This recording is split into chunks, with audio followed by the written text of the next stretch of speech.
The year is 2008.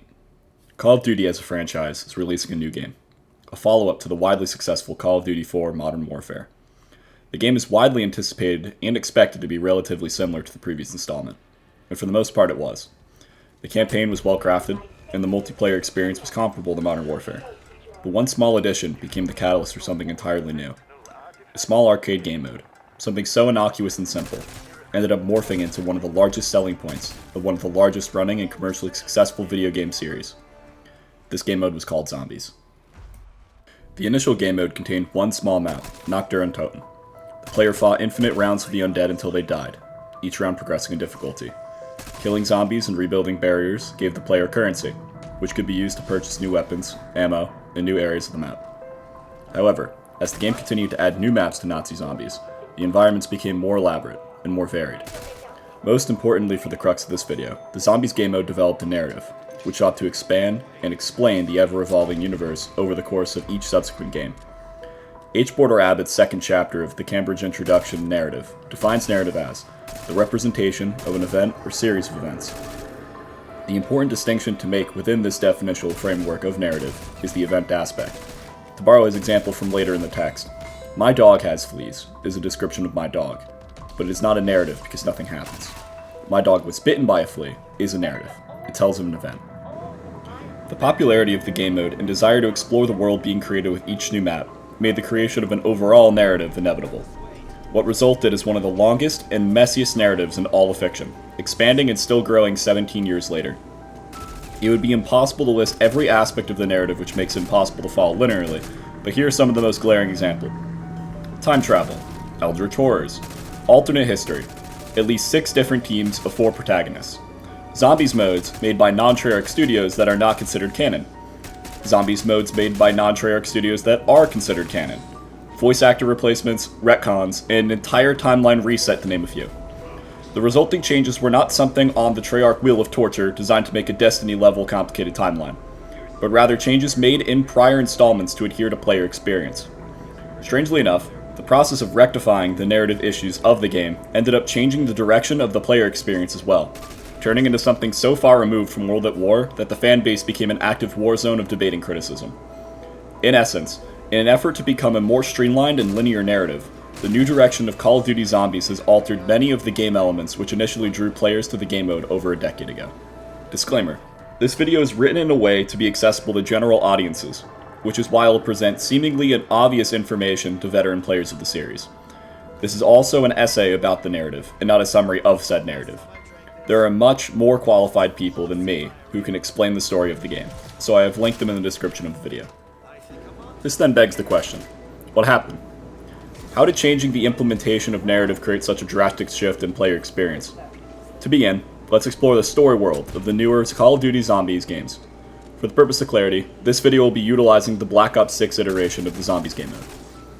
The narrative and story world of Zombies is mostly expanded through the creation of new maps, generating new settings for the player to venture through and explore.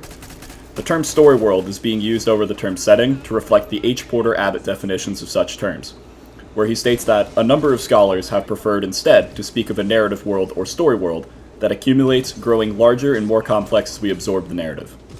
The accumulation of story is the most apt description of how Zombies tells its story across all games, especially in Black Ops 6, through the creation of distinct but interconnected settings which expand the current plot.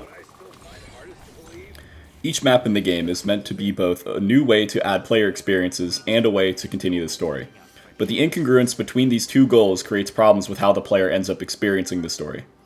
A common staple of the game series across all titles is that a never-ending horde shooter that only ends when the player dies. Or is it? This is the source of the incongruence and most major differences between older games and modern installments. The way the player used to experience the story was very indirect and completely optional, and not participating in the story versus participating rarely impacted how long a player would end up surviving. In the Black Ops 6 Zombies mode, this is being completely scrapped, becoming one of the most controversial additions to the game since Call of Duty Vanguard first introduced it. There were only 2 ways for Zombie match to end prior to installments: death or disconnect. There was no pause button or way to take a break. The player played until they died or left, a holdover from the initial arcade style all the way back in World at War. In Black Ops 6, there are numerous ways to end a game now, besides death and disconnect. calling for the evac chopper, which appears every 10 rounds, finishing the main quest line, or using the new save and quit feature. The game even introduces a pause timer, a solid 15 minutes of pause which can be used throughout the game without risk of player death. Additionally, when the timer runs out, the game automatically saves and quits, allowing the player to return to the game without starting a new game. Saying the game is different now than how it used to be does not mean it's objectively worse. These features offer accessibility to players who may not have had the ability to commit lots of time, sometimes even hours, into complicated Easter eggs and quest runs. The criticism with these features arises from how it changes the fundamental gameplay loop. Each feature implemented to make the game mode more casual ends up making the game easier, and an easier game makes discovering the hidden aspects of the game, such as the narrative, less rewarding. Another avenue of map design comparability relates to an article written by Espen Arzeth for an entirely separate game, that being World of Warcraft. In his article, A Hollow World, he describes the differences between a more fleshed out world when compared to an emptier one, stating that the non-real world aspects of Azeroth, the cartoonism, the lack of depth, and the ease of traversal, are no doubt a major part of the game's broad, intercultural appeal. While Espen Arzeth was referring to the world of Azeroth, the same story world philosophy is what drew players to zombies in the first place, and the introduction of explanation has fundamentally changed the way players now view these elements in the game. There used to be lots of things in the game that made absolutely no sense, and had no immediately accessible explanation. Why do some zombies drop power-ups? Why can a player walk up to a chalk outline of a gun and purchase it off the wall? Why are there soda machines which give players buffs? Why is there a box which gives you random guns and sometimes has a teddy bear in it which laughs at you and teleports? Answering these questions was never necessary. In a doyless sense, they were put there by the development team to make the gameplay loop more interesting and to allow the player to have more fun. In a Watsonian sense, the lack of answers creates more questions for the players and for the protagonist who plays them, who will often remark about the strangest of the world they are in. The lack of direct storytelling and lack of answers left more room for the players to theorize their own narratives and plots, all equally correct and incorrect. The newer games, by contrast, now offer explanations to why these exist in order to remove the ever-pesky plot hole. The perks are made by the various Element 115 research divisions. The reason some zombies' eyes are different colors is because of who is controlling them.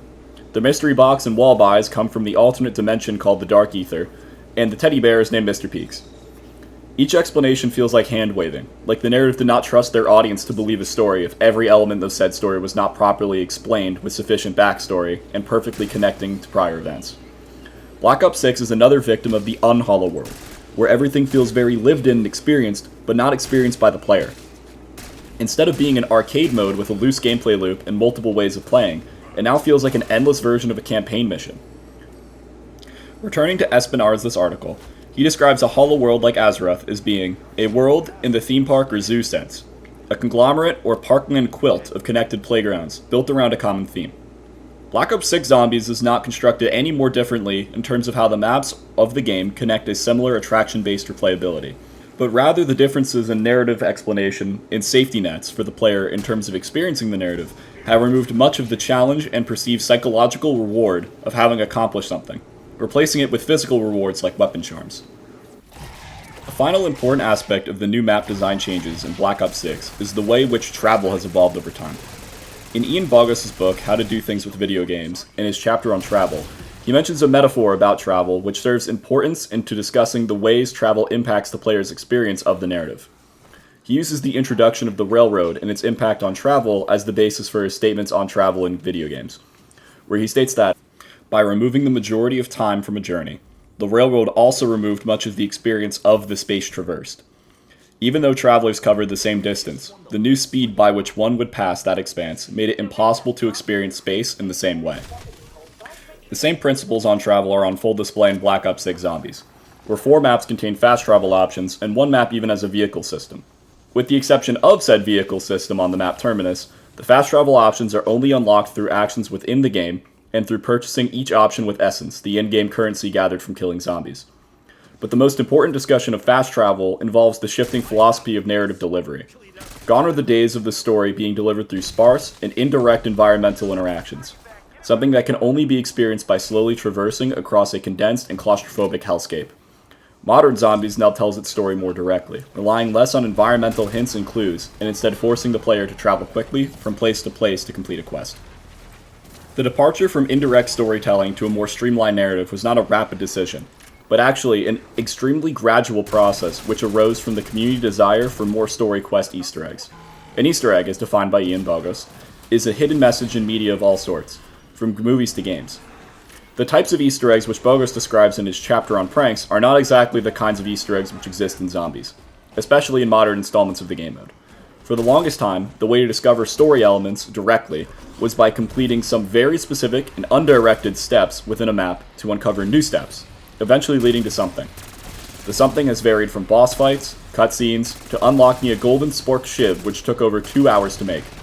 But the most popular and desired by the community was the main quest storyline. By the time Black Ops 3 rolled around in 2015, with the most comprehensive and well-loved Zombies game mode, every map contained a main quest storyline, which encouraged players to utilize in-game elements in certain ways to unlock features needed to upgrade and get power-ups. While not new, the popularity of the main quest storyline morphed its implementation over time from a completely optional side event to the main endgame of each new save file. The main quest is still referred to as an Easter egg, but it is no longer compatible with the definition given by Bogost, as well as the previous game's Easter eggs. The biggest reason for the lack of compatibility is due to the accessibility changes mentioned earlier in the discussion of map layout. The evolution of the gameplay of the various games is gradual, but can be split into two well-defined categories: Classic Zombies and Warzone Zombies. The Classic Zombies games, from World at War to Black Ops 2, have minimal movement options and customizable class options, forcing the player to rely on significantly more luck and in-map mechanics to survive. On the other hand, Warzone Zombies, though Call of Duty Vanguard to Black Ops 6, rely on an entirely different gameplay loop, where players can bring custom loadouts and other features such as field upgrades and gobblegums into lobbies with them from the start. Even the movement and health systems are radically different, being closer to the popular Battle Royale Warzone game mode than regular multiplayer matchmaking. The two notable exceptions to these categories are Black Ops 3, which is a mostly classic Zombies loop with the exception of introducing gobblegums, sliding movement, and a minor loadout system, and Black Ops Cold War, which attempted to do a unique perk system that has not been introduced since. In the case of Black Ops 6, the Warzone Zombies reflects the change in narrative direction to be more story-driven and allow players more safety nets to experience the story. In classic Zombies games, if a player was hit 2 times, they were downed or died, with the exception of the perk Juggernog, which made it 5 hits. While on paper the health pool is similar to classic games, where 3 zombie hits would be down a player, the Warzone armor plate system completely changes that dynamic, as the armor plates serve as an extra layer of health and damage reduction. The player being more durable than ever before gives the player significantly more leeway in situations they would have immediately died in back in classic Zombies games, making the completion of story quests and other in-map Easter eggs significantly easier. In Black Ops 6 specifically, the Omni-Sprint movement system also makes the player faster than ever, adding to the reduction in difficulty. The most glaring gameplay feature departure is actually the loadout system, which allows a player to bring in any weapon type with maximum attachments. Where previous games required players to use the in-map features such as the mystery box and wall buys to get guns and equipment, it actually becomes detrimental to some story quest runs to use these features when compared to using a free, better gun. A safety net which has gone completely undiscussed as of yet is potentially the most telling in terms of narrative direction, and it is the directed mode. In order to let more players experience the main quest on each map, there is a new version of the map that is released under the directed mode, which gives a step-by-step tutorial in-game for how to complete each step, preventing the rounds from reaching above a certain number and essentially hand-holding the player through the process. This easy mode and other similar guide railing systems highlight the true narrative direction of the new Zombies games, like Black Ops 6, where the game has gradually shifted from being a niche narrative experience for dedicated players to one that is vastly more accessible but significantly less difficult, both to understand plot-wise and to play in general. Where does this leave us? Does it mean that Black Ops 6 Zombies sucks? Has the reduction in difficulty made the player experience bad for experienced players? Hell no, this game rules! Although the difficulty of the main quest line is gone, this does not make some aspects of the game any less difficult or fun. More than half the maps of the game have some of the most highly beloved boss fights in the entire franchise. What other game can you mag dump a giant Lovecraftian octopus monster while it tries to eat you? What other game can you fight a giant living statue with a sword that shoots a fireball? Where else could you get to fight a massive zombie Tyrannosaurus Rex named the goddamn Z-Rex? The main quest no longer being a true Easter egg does not mean the game lacks true Easter eggs too.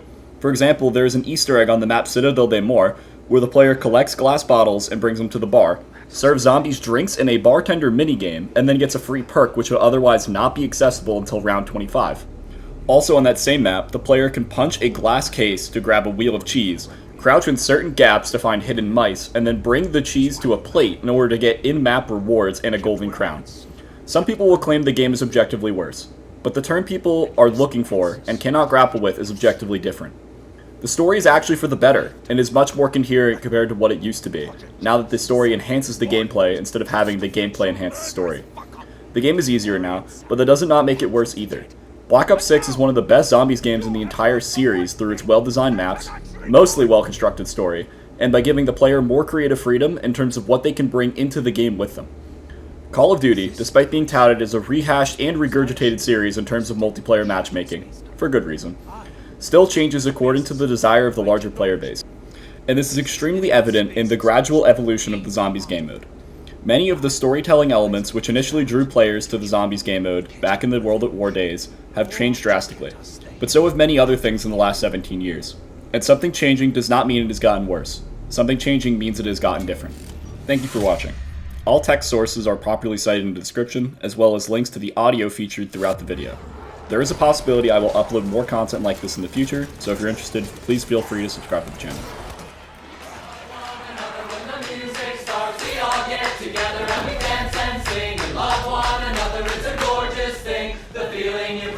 Freedom is finally mine.